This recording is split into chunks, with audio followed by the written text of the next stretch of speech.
नमस्कार दोस्तों, मैं दीप बहुगुणा स्वागत करता हूं आपका अपने YouTube चैनल पे। इसका नाम है study in Deep's empire. So guys, आज की वीडियो में आपको बताऊंगा उत्तराखंड का राज्य पुष्प ब्रह्म कमल के बारे में और इससे रिलेटेड कुछ फैक्ट, वन लाइनर फैक्ट मैं आपको बताऊंगा। और अगर आप वीडियो एग्ज़ाम की तैयारी कर रहे हो, वीडियो की एग्ज़ाम की तैयारी कर रहे हो, तो डिस्क्रिप्शन बॉक्स में आपको मेरे व्हाट्सअप का एक ग्रुप मैंने बना रखा है, उसका आपको लिंक मिलेगा।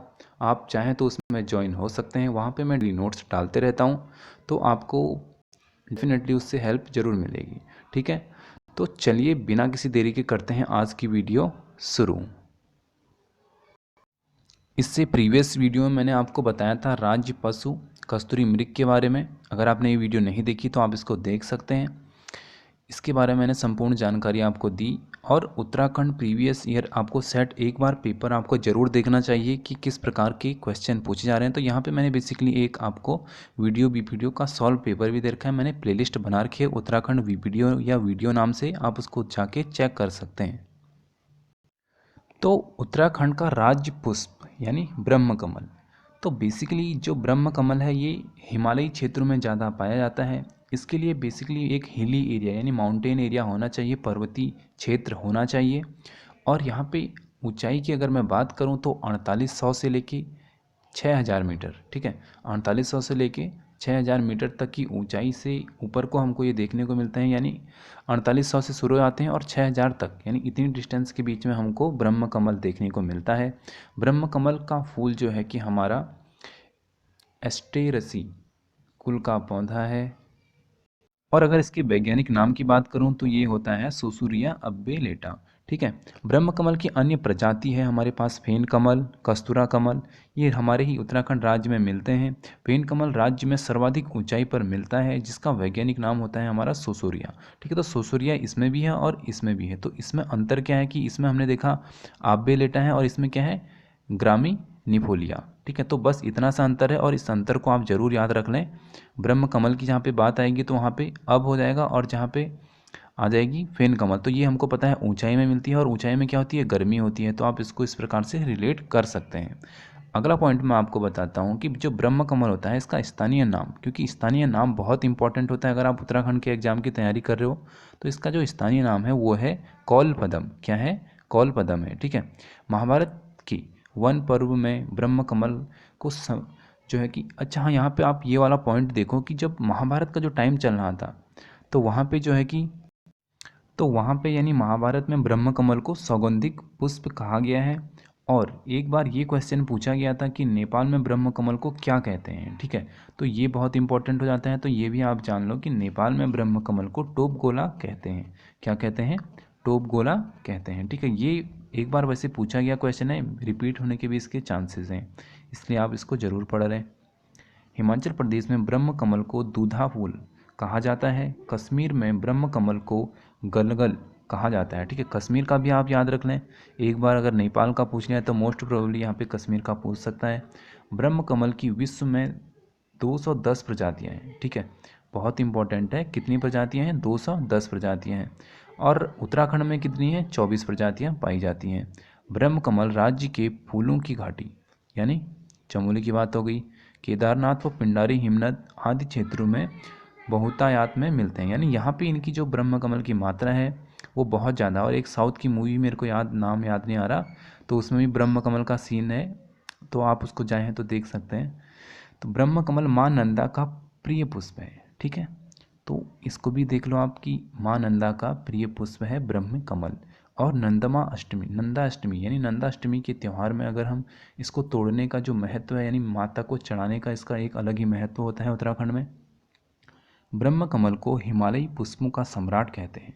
ठीक है, तो हिमालयी पुष्पों का सम्राट कौन है, तो ब्रह्म कमल है। ठीक है, एक बार समर अप कर लें तो यहाँ पे हमने देखा, इसकी ऊंचाई देख ली है और इसका हमने वैज्ञानिक नाम देख लिया, साथ में इसकी कुछ अन्य प्रजातियाँ हमने देख ली।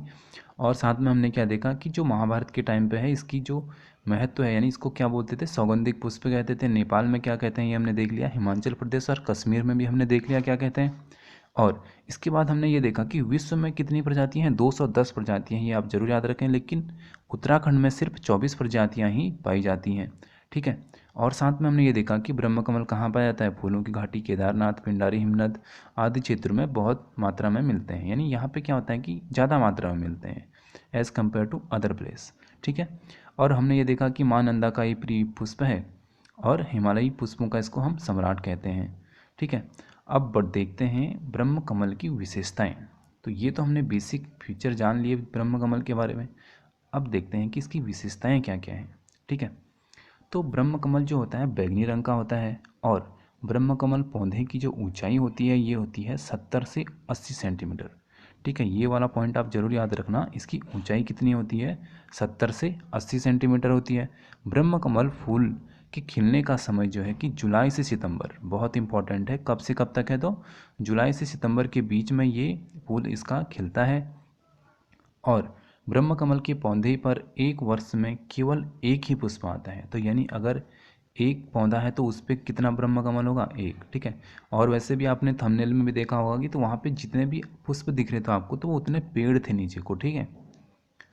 ब्रह्म कमल का जो पुष्प होता है वह अर्धरात्रि में खिलता है, यानी अर्धरात्रि को ये खिलता है। ब्रह्म कमल का जैसे कि सूरजमुखी आपने देखा होगा, सूरज के साथ उगता है और सूरज के साथ ही ढल जाता है। ठीक है। तो उसी तरह हमारा जो ब्रह्म कमल है, हमारा राज्य पुष्प, ये भी अर्धरात्रि को खिलता है। ब्रह्म कमल जो है पौधा, ठीक है, यानी जो ये पेड़ होता है या जो पौधा होता है, इसकी जो जड़ें होती हैं, ये मान लो मैंने ब्रह्म कमल बना देता हूँ यहाँ पे एक आपके लिए, कुछ अगर इस प्रकार का ब्रह्म कमल होता है तो इसकी जो जड़ें होती हैं इनको अगर हम पीसें, जड़ें निकाल के इनको पीसें तो इसका जो उपचार होता है वो हड्डियों के उपचार में, यानी अगर किसी की हड्डियाँ टूट जाती हैं तो उस के लिए उपचार इसका होता है। यानी यहाँ पे हम क्या करते हैं, इसकी जड़ों को पीसकर उसको देते हैं तो वहाँ पे थोड़ा बेनिफिशियल ये होता है। तो ये बेसिक कुछ यहाँ पे ब्रह्म कमल की विशेषताएं थी और हमने इससे पहले थोड़ा देखा ब्रह्म कमल के बारे में। अब हम देखते हैं आगे वाद्य यंत्र ढोल के बारे में, थोड़ा इस वीडियो में पढ़ लेते हैं। तो अभी क्योंकि अब थोड़ा सा टाइम भी हो जाएगा, फिर वीडियो ज़्यादा लंबी भी नहीं बनानी है। अब यहाँ पे आप देखो उत्तराखंड का वाद्य यंत्र, राज्य का जो हमारा वाद्य यंत्र है वो है ढोल। और आई होप कि अगर आप वीडियो या वीपीडीओ एग्ज़ाम की तैयारी कर रहे हो तो आपको पता ज़रूर होगा, आपने देखा ज़रूर होगा ढोल और आपने बजाया भी ज़रूर होगा ढोल। तो ढोल भंडारी कमेटी, एक कमेटी बिठाई गई थी, उसी की सिफारिश पर तत्कालीन मुख्यमंत्री, यानी इससे जो पहले मुख्यमंत्री थे 2015 के टाइम पे, कौन थे, हरीश रावत जी थे। तो उनके समय पे क्या हुआ कि 2015 में ढोल को राज्य वाद्य यंत्र घोषित किया गया। ठीक है, ये लाइन बहुत इंपॉर्टेंट है कि कब घोषित किया गया, 2015 में। किस कमेटी की सिफारिश पर, भंडारी कमेटी की सिफारिश पर। और उस समय मुख्यमंत्री कौन थे, तो वो थे हरीश रावत। ठीक है, एक लाइन से आपके देखो यहाँ पे 4 या 5 क्वेश्चन कंप्लीट हो रहे हैं। ढोल क्या है, एक प्राचीन वाद्य यंत्र है जिसको तांबे, पीतल, चांदी, धातु पर बकरी की खाल लगाकर, ठीक है, तो ढोल पर बकरी की खाल होती है, ये आप जरूर याद रखना, लगाकर बनाया जाता है। और ढोल कितने तरह के होते हैं ये भी एक बार पूछा गया था। तो ढोल होते हैं, तो बेसिकली एक तो जो ढोल से निकलने वाली तालें होती हैं वो होती हैं 22 तरह की। ठीक है। और अगर ढोल के टाइप पूछ रहे हैं तो वो भी आपने देखे होंगे घर में, एक तो जो शादियों में बजाते हैं और एक जो जागर के लिए यूज होती है और एक जो जात्रा के लिए यूज होती है। ठीक है, जागर और जात्रा में भी डिफरेंस है, ये मैं आपको किसी अन्य वीडियो में बताऊंगा, सेपरेट वीडियो में। तो इस मतलब भी बहुत टाइप के होते हैं तो आप उनको देख सकते हैं। लेकिन तालों की अगर मैं बात करूं तो 22 तरह की तालें बजाई जाती हैं। और यहाँ पे देखें अगर आगे तो ढोल से नौबात या निमती, रहमानी बांधें, यानी ये क्या है कि ये कुछ तालों के नाम हैं। ठीक है, बाढ़ ताल हो गई, रहमानी ताल हो गई, निमती ताल हो गई, ये कुछ तालों के नाम हैं।